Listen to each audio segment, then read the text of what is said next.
À peine nommé et déjà dans le viseur des oppositions.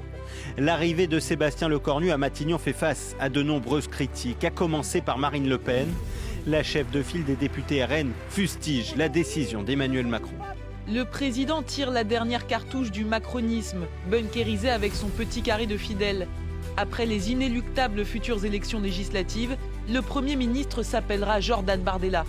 Forte critique également à gauche. Du côté de la France Insoumise, on annonce déjà que le futur gouvernement de Sébastien Lecornu sera censuré et on appelle toujours à la démission d'Emmanuel Macron. Réponse de Macron au renversement de Bayrou.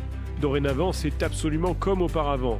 Seul le départ de Macron lui-même peut mettre un terme à cette triste comédie du mépris du Parlement, des électeurs et de la décence politique. Déception aussi du côté du Parti socialiste, qui espérait que l'un de ses cadres soit nommé à Matignon. Emmanuel Macron s'obstine donc dans une voie à laquelle aucun socialiste ne participera. Celle qui a conduit à l'échec et au désordre et qui aggrave la crise, la défiance et l'instabilité. À droite, au contraire, on salue l'arrivée de Sébastien Lecornu. Le choix de Sébastien Lecornu comme Premier ministre, ce n'est pas le choix d'un Premier ministre socialiste. Et ça, je m'en félicite. Je crois qu'il y a la possibilité de construire un projet qui satisfasse des Français, ce que j'appelle la majorité nationale. Et Emmanuel Macron a demandé à son nouveau Premier ministre de consulter l'ensemble des partis pour tenter de s'entendre avant toute nomination d'un gouvernement. Mais Sébastien Lecornu en est bien conscient.